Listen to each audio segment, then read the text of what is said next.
Multiple sources tell Fox News that Susan Rice, former National Security Advisor under then-President Barack Obama, requested to unmask the names of Trump transition officials caught up in surveillance. The unmasked names of people associated with Donald Trump were then sent to all those at the National Security Council, some at the Defense Department, then Director of National Intelligence James Clapper, and then CIA Director John Brennan. Essentially, the officials at the top, including former Rice Deputy Ben Rhodes. The names were part of incidental electronic surveillance of candidate and president-elect Trump and people close to him, including family members, for up to a year before he took office. It was not clear how Rice knew to ask for the names to be unmasked, but the question was being posed by the sources late Monday. "What I know is this. If the intelligence community professionals decide that there's some value, national security, foreign policy or otherwise, in unmasking someone, they will grant those requests."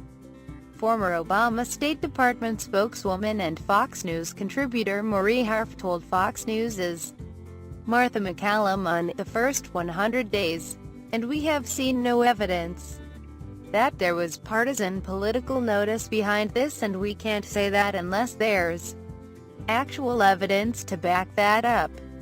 White House Press Secretary Sean Spicer, asked about the revelations at Monday's briefing, declined to comment specifically on what role Rice may have played or officials' motives. "I'm not going to comment on this any further until congressional committees have come to a conclusion," he said, while contrasting the media's alleged lack of interest in these revelations with the intense coverage of suspected Trump-Russia links.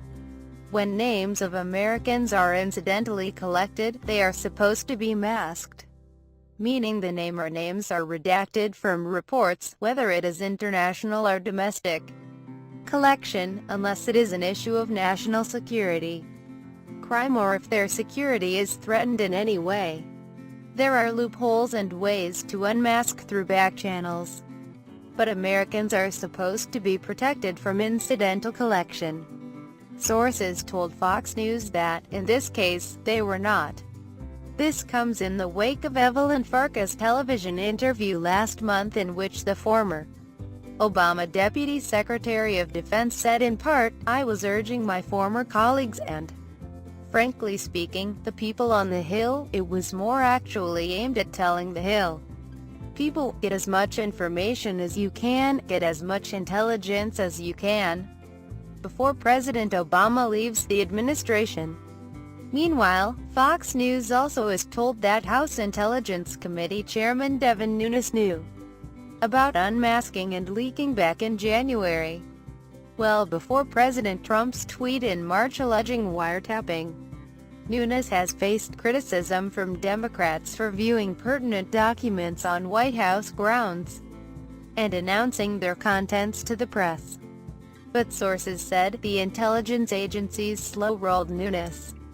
He could have seen the logs at other places besides the White House SCIF secure facility, but it had already been a few weeks.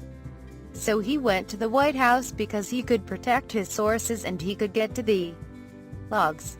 As the Obama administration left office, it also approved new rules that gave the NSA much broader powers by relaxing the rules about sharing intercepted personal communications and the ability to share those with 16 other intelligence agencies. Rice is no stranger to controversy. As the U.S. ambassador to the UN, she appeared on several Sunday news shows to defend the administration's later debunked claim that the September 11, 2012 attacks on a U.S. consulate in Libya was triggered by an internet video.